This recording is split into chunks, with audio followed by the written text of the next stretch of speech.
Theater 5 presents Flies with Honey.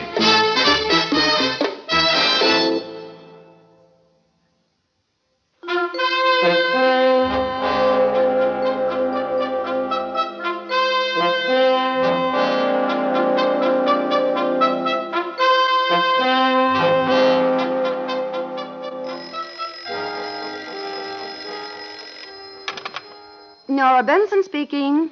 Miss Benson, this is Dan Watkins from the Home Office. Home office? Oh, dear me, yes. Sometimes I just forget that I'm an insurance agent. The Home Office, of course. Now, look here, Miss Benson. Didn't you insure a man named Sherman Wellington 5 or 6 years ago? Sure? Why, yes, Sherman. I grew up together, you know, out in Salisbury. He stayed there and I left, but... Well, look, then you ought to know... But we did remain good friends, and so, of course, I wrote up his insurance. You know, of course, I just do a little business amongst my friends. This was a $50,000 policy, wasn't it? Well, I think it was something like that. Gracious, I don't keep these things in my head. I've no head for figures at all, you know. But I do know that Sherm wanted to leave his wife well provided for, and... Please, Miss Benson. Yes? I've been checking this week's obituaries, and this Sherman Wellington has died. Oh, good heavens, I knew that. Thursday night he committed suicide, the paper said. You knew it? If you knew that this Sherman Wellington died, why haven't you filed a claim? You should have got in touch with the widow. Oh, I'm going to see her now. You are? Oh, yes, I was just leaving to take a bus for Salisbury when you called. Fine. Now get that claim into the Home Office right away. But I'd better run or I'll miss the bus. Okay, goodbye. Goodbye. Oh, have I ever told you how handsome Sherm Wellington was, Mr. Watkins? No, and I don't care. Hurry up or you'll miss the bus.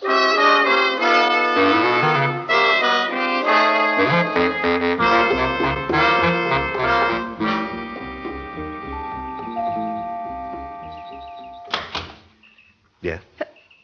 Oh, dear me, I didn't expect a man to answer.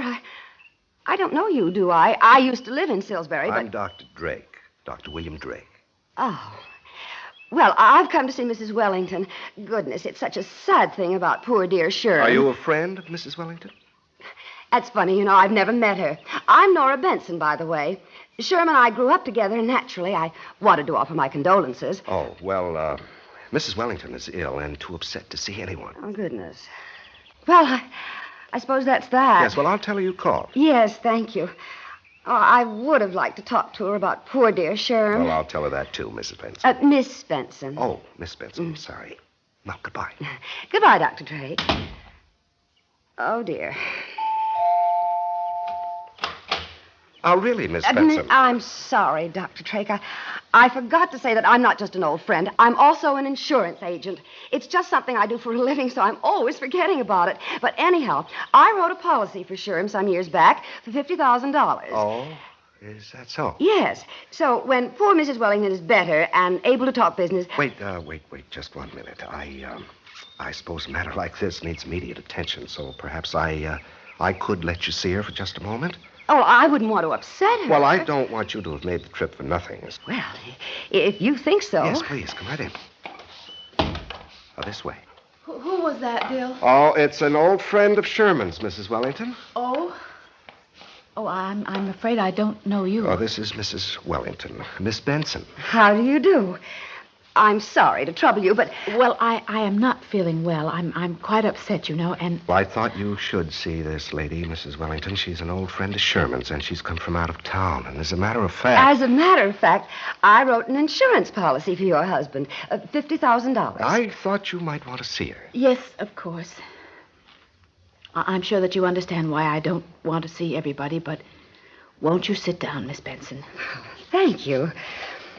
You say that you wrote an insurance policy. Yes, but I don't want to burden you with that right now. I can imagine how upset you are about poor dear Sherm. It is like a nightmare, if you can imagine. Oh, I think I can understand. I was terribly upset myself. I could scarcely believe it. My goodness gracious, I would have thought Sherm was the last person to take his own life. Well, we never can tell what goes on in the human mind, Miss Benson. Yes, I suppose that's true. But when I read about it, my gracious, all I could think of was how healthy Sherm had always been. I mean, right tackle and all. That was on the football team in high school, you know.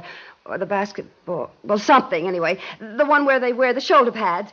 Not that Sherm ever needed shoulder pads with those big shoulders of his. My goodness. I don't think I want to talk about it. Oh, well, of course you don't, you poor dear. Must have been such a shock, you finding him dead and all. It was a terrible shock to Mrs. Wellington, Miss Benson, and I really think we ought to talk about something else. Oh, of course, of course. You know, one thing that I thought right away when I read about it in the paper was that there must be some mistake, because, I mean, Thursday night. I suppose I was living in the past, really, but when I knew Sherm so very, very well, why, Thursday nights was sacred to him. He always used to go to the city to the art auctions every Thursday night. I don't know why, but I thought he was still doing it. Oh, well. As a matter of fact... Yes, Sherman did go to the art auctions every Thursday night. But this time he didn't want to go.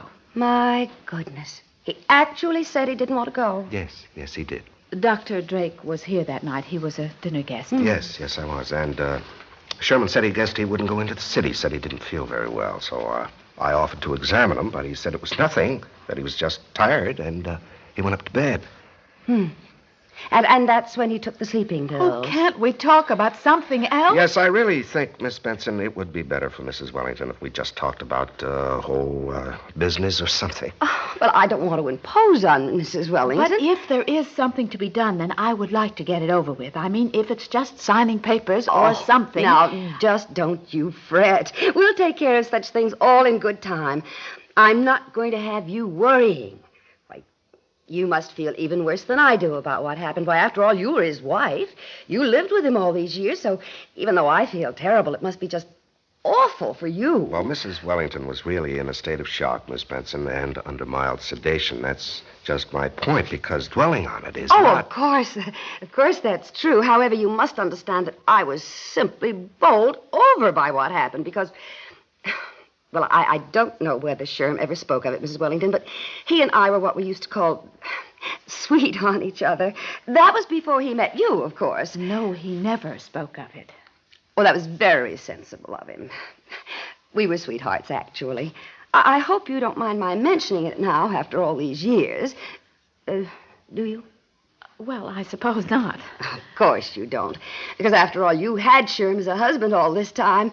I remember how perfect his parents thought the match would be. I mean, this was before Sherm gave it a thought at all. I mean, the social position of your family, Mrs. Wellington. They were very impressed with that. And my goodness, why not? I wish I came from such a fine old family. Yes. Now, don't you think... When he told me about you and how your families got on and everything, why, I didn't think for a moment of standing in his way. Oh, no, that isn't true. I did think of it because, as I say, I was sweet on Sherm, but I didn't raise a fuss. Miss Benson, do you want a medal for that? Oh, dear me. Oh, I've offended you. I'm so sorry.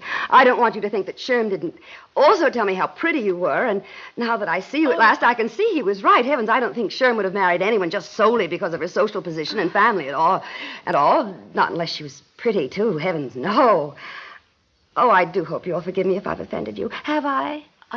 No, of course not, Miss Benson. Still, Miss Benson, I'm afraid these, reminiscences are disturbing to Mrs. Wellington at this time. Oh, yes, I do understand. Well, I tell you what.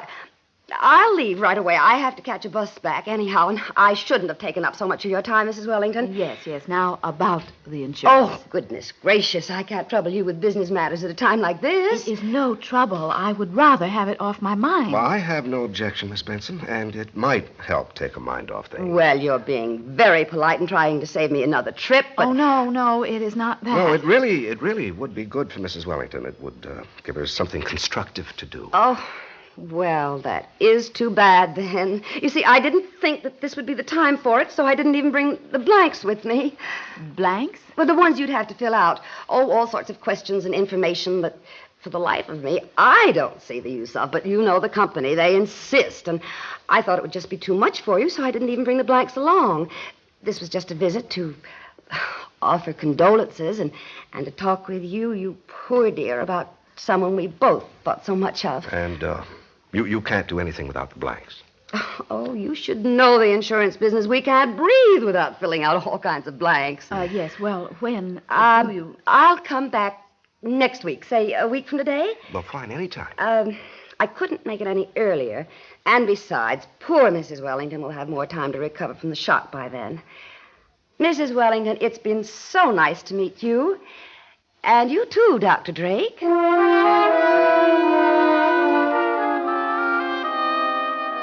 That is the most exasperating woman I have ever met. Bill, Yes, Anne. do you suppose she's more than just a kook? Hmm? You suppose she doesn't want me to have that money? Well, when she comes here next week, she'll deliver. Or else. Of course, Bill.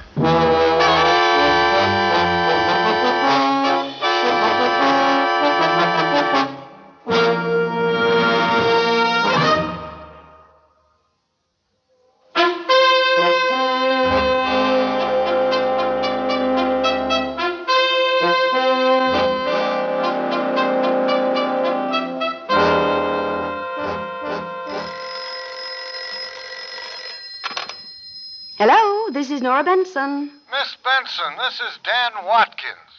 Oh, Mr. Watkins, yes. Dear me, the home office. I want to know where that claim is for the Wellington death. Well, goodness gracious, Mr. Watkins, I don't have it. Why not? Didn't you see Mrs. Wellington? You were going to. Well, of course I saw her. Why, I wouldn't think of not calling on her with poor Sherm dead. I went out to Salisbury the very day I spoke to you. Remember, I told you I was going then. But that was 5 days ago. I've been watching the mail for that claim ever since. Oh, well, you shouldn't have, Mr. Watkins. Why, I wouldn't have thought of bringing up a business matter like that with poor Mrs. Wellington and her husband scarcely buried. Poor Mrs. Wellington would probably like to get her money. Oh, I don't think she'd be so indelicate. Oh, now look here. When are you going to have her sign the claim? Well, I have an appointment to see her day after tomorrow. Though I must say, I do think this is still too early to talk business with the poor woman. Miss Benson, Yes? stop thinking, will you? Just get the claim signed.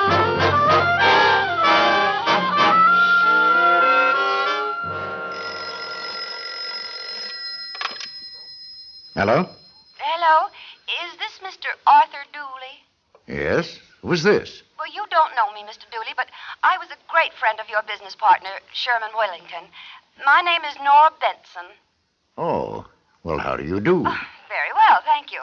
Oh, goodness gracious. I'm sure you'll think I'm impertinent, but I've been so unhappy over poor dear Sherm's death that I just wanted to talk to someone about it. Oh, it's funny. I wouldn't have thought that Sherm was the kind of man to get upset about, well, anything. Not to the point of taking his own life, I mean. I wouldn't have thought so either. It was certainly a surprise to me. Yes. I suppose Mrs. Wellington called you right away that night. Matter of fact, she did, yes. It was about 2:30 in the morning. I got over there as soon as I could, but there wasn't much for me to do. Dr. Drake was there already, and when the medical examiner arrived, Dr. Drake took him upstairs. All I could do was to try to comfort Mrs. Wellington. Yes, of course. The medical examiner. Is that Dr. Oldfield? Yes. I used to live in Salisbury, you see. I was wondering if he was still medical examiner there. My goodness, he must be 80 if he's a day by now. 82, as a matter of fact. Think of that, my goodness. And poor Sherm didn't live to see 40. I know. It's terrible. And all because of a matter of business. Business? You mean my business? Sherm's and mine? Yes. Well, there's nothing wrong with the business. It's booming. I don't know why Sherm committed suicide, but it wasn't on account of business.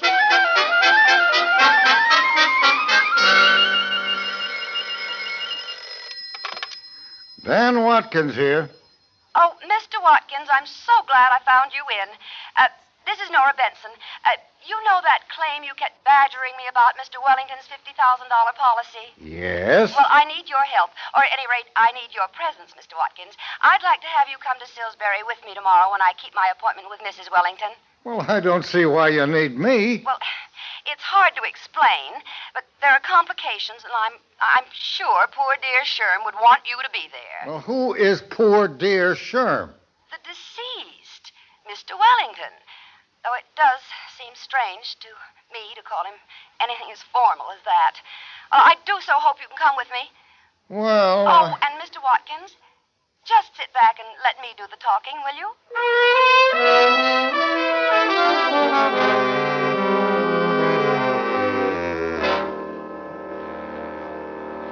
Well, Well, we didn't expect a delegation. Well, I'm just along as an official of the insurance company. Yes, Mr. Watkins is going to sit back and let me do the talking. Oh, this is very harrowing for Mrs. Wellington. Well, still and all, Doctor, she has you with her. Oh, yes, that's true. Let's get on with it, shall we? I assume I have to sign some sort of form. Well, not right away. Not without my telling you that our insurance company has asked the police to exhume Sherm's body for a post-mortem examination. What? But you can't do that. Well, now, see here, I Miss know, Benson. Mr. Watkins, but I think it's best to tell them right out like this. You said you'd let me handle it. Miss Benson, I personally examined Mr. Wellington's body, and well, more to the point, so did the medical examiner. With you present, as I understand it. And furthermore, he issued a certificate. Digging up my husband's body, and I won't have it. I don't want it, and I won't have it. Well, it's not absolutely necessary. Goodness gracious, from the company's point of view, there's no need of a post-mortem under certain circumstances. What do you mean? Well, if Mrs. Wellington wanted to renounce her claim to the insurance, why, naturally, the insurance company wouldn't have any reason to exhume the body. That's true, isn't it, Mr. Watkins? Well, yes, that would be true, yes. Oh, I'm sorry, but I feel faint. Oh, Anne. I'll be all right, Bill, but what do you mean, renounce my claim to the insurance? Anne, I think you and I had better go into the other room. Perhaps I can, well, I'd better take your pulse, you see? Come, my dear. Yes, you will excuse us, please. Miss Benson, what are you trying to do? Why, good heavens, Mr. Watkins, I'm trying to do what Sherm would want me to do. You know the company hasn't ordered an exhumation. Well, dear me, of course I know that. Well, if they had any sense, they'd know it. Well, good heavens, don't you see that's why I have you here? With you here, they can't help but believe me. Oh, yes. We haven't any cause for suspicion. Oh, I think we have. Mrs. Wellington and I have been talking about the effect of all this on her health, and she has something to tell you. Oh? Yes, well, on the advice of my physician, I have decided to renounce any claim to the insurance money. Is that satisfactory? Perfectly. Well, not to me. What do you mean? I mean that I'm a citizen as well as an insurance official. I want you people to know that I'm going to inform the police that you people have renounced $50,000 rather than let Mr. Wellington's body be examined. Oh, no. Anne, please. Now, the medical The examiner... medical examiner is over 80 years old, and you were standing there with him. Now, wait a minute. Just wait one moment. I will give up the $50,000, but I still have some money, quite a bit of money. Now, Are you if... suggesting that we can make a little money out of this? Well, yes, you and Miss Benson. Dear me. You killed him, didn't you? I knew it. I knew it before I came here. I knew it before I read the obituary. You killed Sherman Wellington. You never loved him, and he never loved you. He was forced into the marriage by his parents, and you didn't accept the bargain you made. No. You had to intrigue with Dr. Drake so that he'd give Sherm a lethal injection and then make an 82-year-old man think it was sleeping pills. You did this to the man I loved. And now you're caught. And I am going to have glory in my heart when they pull the switch to send you and your lover to death for this thing you've done. Glory in my heart. Do you understand?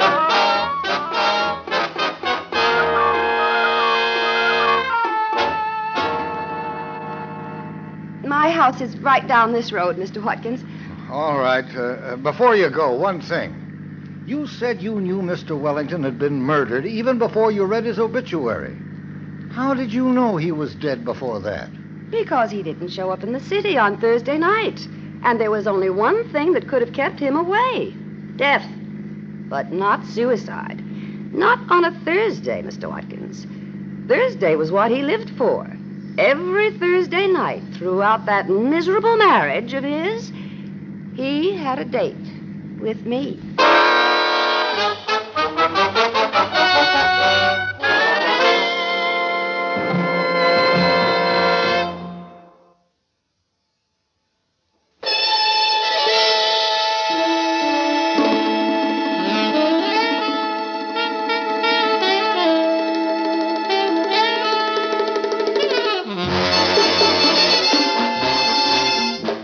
Theater 5 has presented Flies with Honey, written by Robert Cenedella, directed by Ted Bell. In the cast, Joan Lovejoy, Larry Haines, Lesley Woods, John Griggs, and Melville Ruick. Script editor, Jack C. Wilson. Original music by Alexander Vlastotsenko. Orchestra under the direction of Glenn Osser. Executive producer for Theater 5, Mr. Lee Bowman. We invite your comments. Write to Theater 5, New York 23, New York. That's Theater 5, New York 23, New York.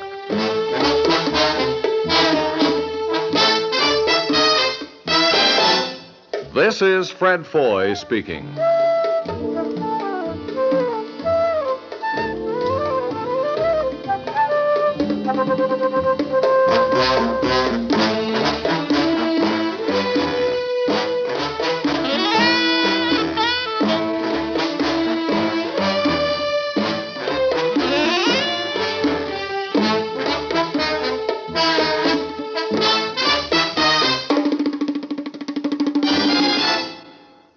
This has been an ABC Radio Network production.